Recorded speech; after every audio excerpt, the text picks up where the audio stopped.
Alright, Victorum Gaming fans and Hail Caesar fans, we're back with another series covering the different factions for the game, and today we've got a great one for you, Hoplite Greek. So this is about 6th through 5th centuries BC, and here if you're thinking Battle of Thermopylae, Marathon, that time period for the Greeks, that's exactly what we're dealing with today. So let's take a look at the army requirements here. So if you like infantry, this is going to be a list for you. If you are thinking you want cavalry and other stuff, this is definitely not the army for you, but infantry has to be at least 3/4 of the army, excluding skirmishers. Could also be 100% infantry list, very possible. Of that infantry, 75% or more has to be hoplites, so again, could also be 100% hoplite army. And that's various flavors of hoplites, as we'll see below. Spartans can be up to 50% of the hoplite units, and there isn't really a separate Spartan list. So if you want a Spartan-themed army, you're going to have to basically max out half of your hoplites here, and then the rest with a little bit of like cavalry and skirmishers and stuff like that. So, but yeah, so lots of hoplites here.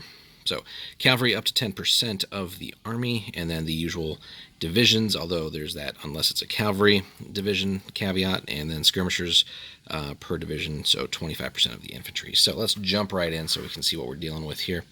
So we start off Spartan heavy infantry hoplites armed with long spears. Again, that key difference here, now we're dealing with heavy infantry, whereas a lot of the armies we've been looking at so far mainly medium infantry, so you do notice that uptick in quality here. So clash and sustain of 7 and 4-up morale save are the key things, and then yeah, these Spartans are going to be very hefty on the points cost, but again, you also get drilled, stubborn, elite, and phalanx, so to really just represent that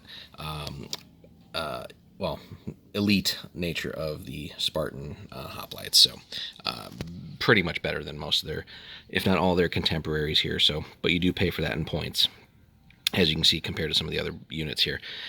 You then also have access to plenty of elite hoplite infantry armed with long spears, so basically same stats, except they just have elite and phalanx. Again, just have elite and phalanx. Still really good at 35 points a unit. Then you just have regular sort of hoplite infantry with long spears, and they just have phalanx. Again, drops down to 32 points. And then you have sort of the weak end of the hoplites here. The levy hoplites, still heavy infantry with long spears, more in line with medium infantry stats, although they do still have the 4-up morale save. They still have access to phalanx, but they are levies. But also only 27 points a unit here. And you can actually get quite a few of those.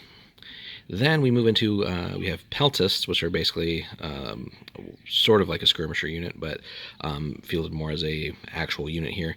And respectable, considering they're light infantry, they're respectable clash and sustain. Again, that's not their role to necessarily be in close combat.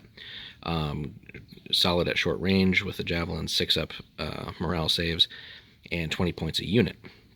And they'll do some work for you. And you can pay a reduction, a pretty good one too, only 13 points after that to make them small units. So you can kind of use that to protect the flanks of your hoplite units, which again is where they will tend to struggle, or where phalanxes tend to struggle. So you can definitely shore that up with these peltists. Now again, another theory of sort of with the army, again, you can just go 100% hoplite and just not really have any flanks, because you have hoplites across the width of the board, so you're just gonna push everybody to the front of you and do what hoplites do. But again, if you want a little bit more flexibility, you might think about peltists and some of the skirmisher stuff here.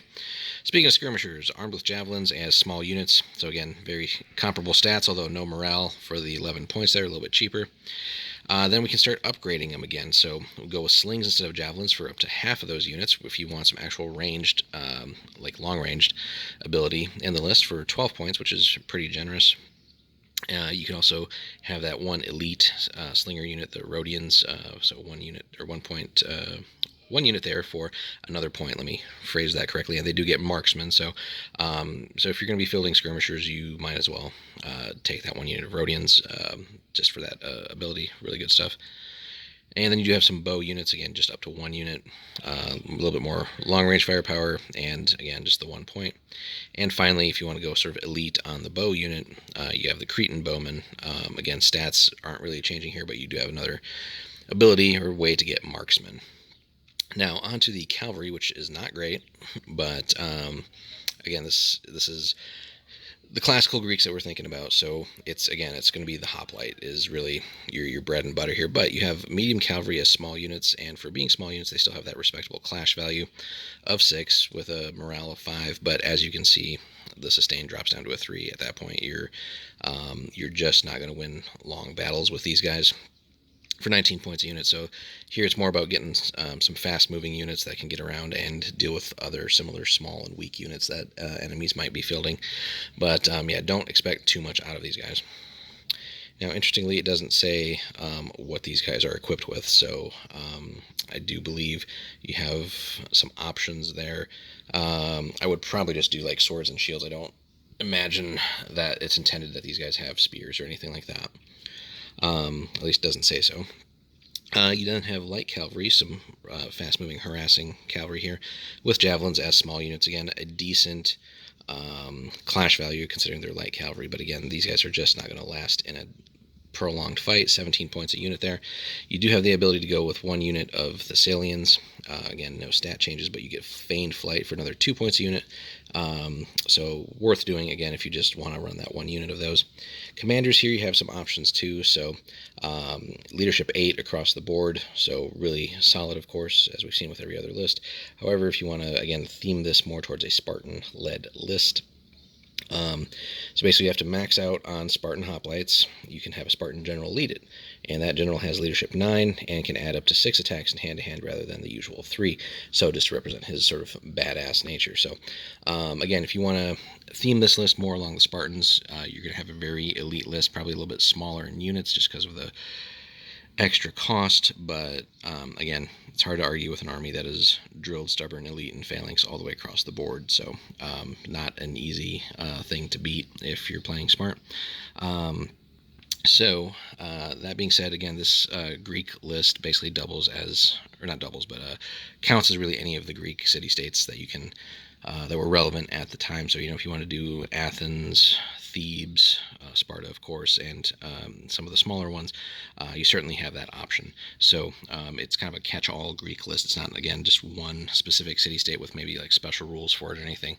But again, that's kind of where those Spartans come in, if you wanted to theme it that way. So, and again, that is really the sort of cream of the crop there of hoplites.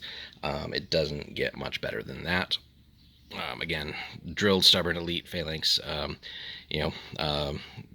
If you look at the special rules for it and just compare it to, again, a lot of these other medium infantry type lists that we've been looking at lately, like Persians and other stuff, you can see why 300 notwithstanding, not necessarily 100% historically accurate, of course, but you can see why the Spartans were so feared and respected with their skills for that. So a unit of the Spartan hoplites is going to chew through pretty much any medium infantry unit that you're going to encounter, and certainly light infantry, and pretty much a whole lot of other things as well. So, and again, having a whole army of leadership 9 is pretty cool. Or, well, not a whole army. The general being 9, your commanders will still be 8, but his division in particular should do pretty dang well as long as you're given good orders.